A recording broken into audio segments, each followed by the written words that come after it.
Oke, teman-teman semua, selamat datang kembali dengan MDS Solder. Di kesempatan kali ini kita akan membahas mengenai paralel transistor final. Jadi ada satu kejadian ini, saya akan merakit ya, ini untuk power, jadi merakit power, dan saya memparalel transistor finalnya menggunakan PCB. Kenapa? Supaya rapi. Dan akan tetapi untuk hasilnya tidak sesuai dengan angan-angan saya. Jadi penggunaan PCB ini sangat aneh dan langka terjadi. Setelah saya sekian lama menggunakan PCB model seperti ini, baru kali ini saya menemui hal ini. Awal mulanya ini saya ceritakan dulu, nanti akan kita tes seperti apa, apakah perkataan saya ini benar ataukah tidak ya. Jadi supaya percaya, karena saya ini ngomong apa adanya, bukan ada apanya. Jadi awal tadi saya merakit ini, transistor finalnya ini menggunakan PCB ini sudah tertata rapi dan sudah siap untuk dipasangkan ke power amplifiernya. Dan akan tetapi setelah saya pasangkan itu tidak normal. Nah, untuk lampu di sini, jadi untuk MCB-nya meteran saya itu langsung ngetrip, tandanya power ini tidak baik-baik saja. Setelah itu saya menggunakan alat anti konslet supaya tidak ngetrip untuk MCB-nya. Jadi semisal ada kendala cuma nyala lampunya saja. Nah, ternyata benar ada masalah pada power yang saya rakit ini. Setelah itu saya copot, jadi ini semuanya saya copot. Resistor kapurnya, kakinya saya copot, dan resistor basis ini juga saya copot untuk kakinya.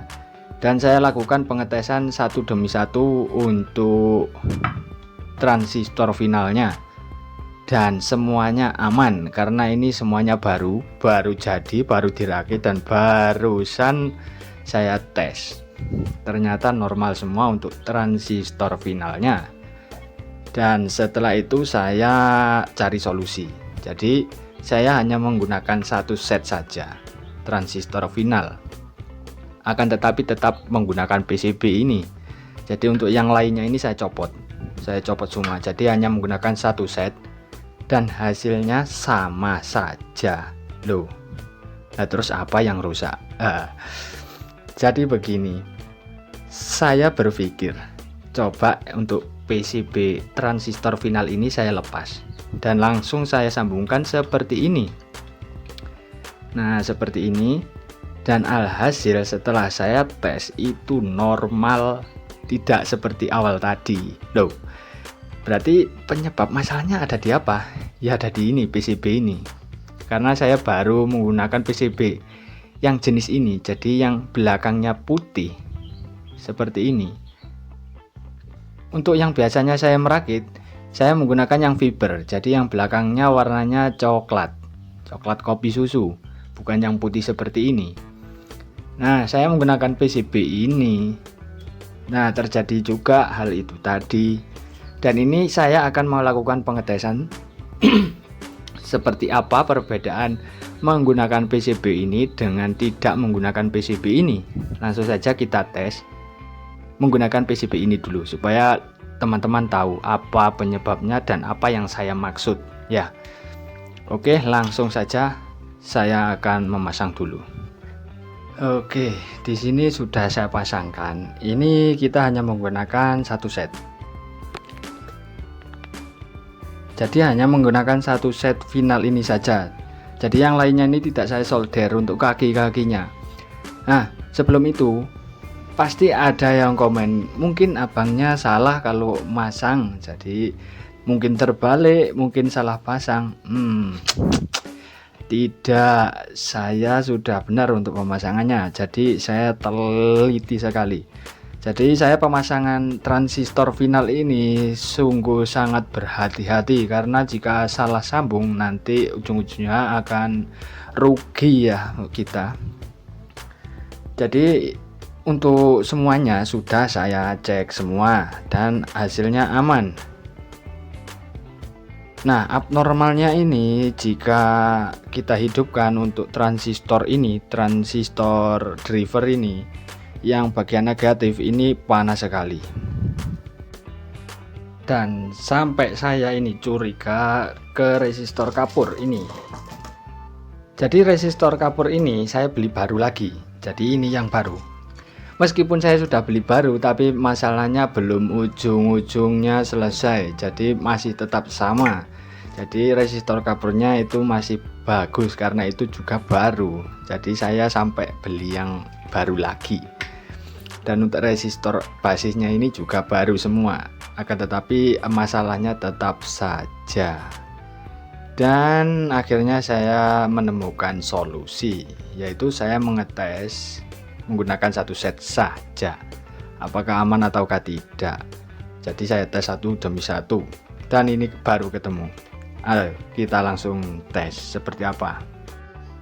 Oke, langsung saja kita tes. Kita lihat tegangannya apakah aman. Jadi kalau normal ini tegangannya tetap 30, jadi antara 29 dan 30. Di sini 27, jadi sudah terlihat tidak normalnya.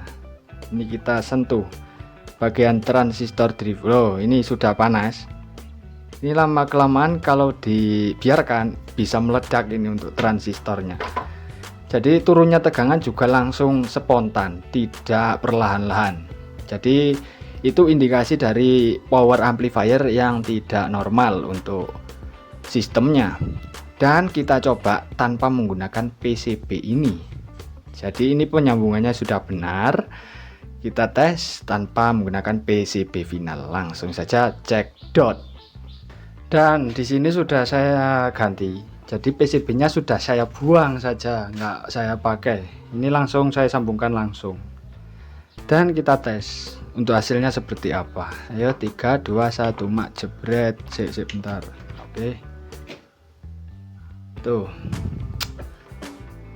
Tegangannya stabil. Jadi tetap di 29, hampir mendekati 30. Karena tanpa beban ini 30. Tergantung tegangan PLN-nya naik turun atau enggak.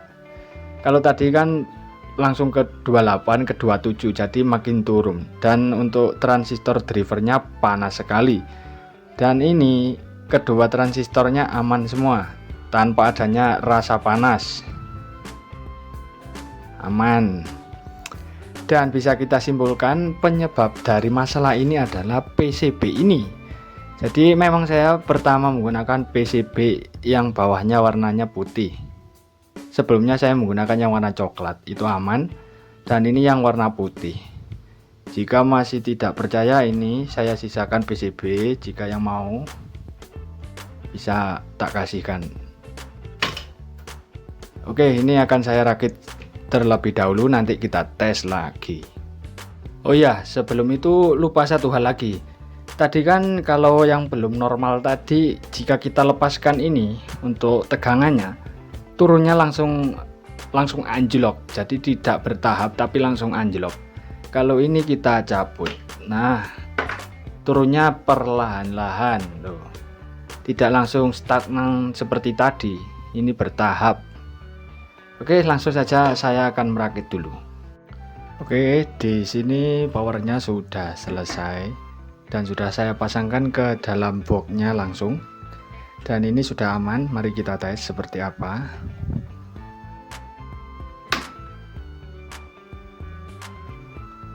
Nah, kemarin sebelum saya ketahui masalahnya, bohlam tadi itu nyala terus. Jadi tidak bisa mati untuk bohlamnya, jadi ada kerusakan di powernya. Dan ini sudah normal kembali, siap dikeber. Terima kasih yang sudah menonton, ditunggu video selanjutnya. Jangan lupa klik tombol subscribe di bawah dan jangan lupa klik tombol like dan komen yang baik-baik saja. Terima kasih, ditunggu video selanjutnya, dilanjut.